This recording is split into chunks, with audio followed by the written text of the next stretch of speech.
Now for the next bit, the muscles. So firstly, the extensors.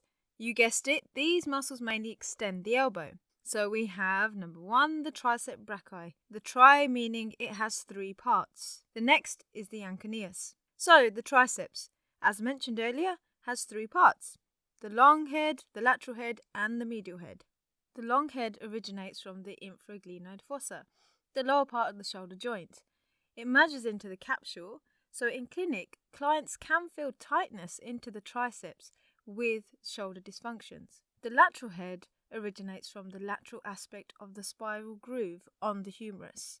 And finally, the medial head originates further down the humeral shaft, remaining on that spiral groove. All 3 parts then join and insert into the olecranon process. And then we have the anconeus, again on the posterior aspect of the arm and elbow. Unlike the triceps, it's one unit, spread across only the elbow joint. The anconeus muscle originates from the lateral epicondyle and inserts into the lateral aspect and the upper quarter of the olecranon process.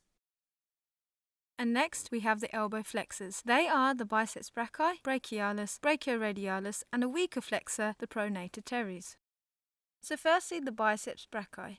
It's on the anterior aspect of the arm, running from the humerus into the forearm. So, bi means 2. The biceps has 2 heads. The long head originates from the upper aspect of the shoulder joint, the supraglenoid fossa, into the labrum, which is the cartilage within the glenoid fossa. And then the short head originates from the apex of the coracoid process. This is a bony prominence projecting anteriorly from the scapula. Both heads then merge and insert into the posterior part of the radial tuberosity. They also insert into the bicipital aponeurosis. This is an extension of soft tissue from the muscle, and it merges into the deep fascia of the forearm. The insertion point of the biceps means it is also a supinator of the forearm. Then, lying deeper to the biceps brachii, you have the brachialis. Again, on the anterior aspect, this muscle originates from the lower half of the humerus and inserts into the coronoid process of the ulna. And then onto the lateral side, we have the brachioradialis muscle. Its name is a clue to its insertion. The brachioradialis originates from the upper 2/3 of the humeral lateral supracondylar ridge, and it inserts into the radius just above the radius styloid. Due to its origin and insertion points, the brachioradialis muscle plays more of a synergist role or function. It is used in controlling fast or slow elbow movements, with the biceps and brachialis being the primary initial elbow flexors. With its also distal insertion, the brachioradialis has the ability to supinate the forearm whilst flexing the elbow if the forearm was already pronated, and pronating the forearm whilst flexing the elbow if the forearm was already supinated.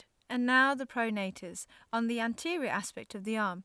As mentioned earlier, the brachioradialis also initiates pronation as a part of its synergist function, but the 2 main forearm pronators are pronator teres and pronator quadratus. Pronator teres also has 2 heads, the humeral and the ulnar head. The humeral head inserts from the medial epicondyle via the common flexor tendon, the intermuscular septum, and into the dense fascia embracing all forearm muscles. The ulnar head attaches from the medial part of the coronoid process. Both then merge and insert into the middle of the lateral surface of the radius. Although not directly located around the elbow, it's worth a mention, pronator quadratus. It's in the distal aspect of the forearm, originating from the medial anterior surface of the ulna and inserting into the lateral anterior surface of the radius. As well as pronating the forearm, its deeper fibers also help to keep the radius and the ulna together. And finally, the supinators. These include the biceps brachii and the brachioradialis. This must be why those gym goers love telling the time. The main supinator is the supinator muscle. The supinator originates from the inferior aspect of the lateral epicondyle, the radial collateral ligament, the annular ligament, the supinator crest, and the fossa of ulna. It then inserts into the posterior lateral aspect of the upper third of the radius. Okay, so we've covered the muscles. Now click here or in the link in the description below to learn about the nerves. If you found this video helpful, give it a thumbs up and comment below. Oh, and don't forget to subscribe.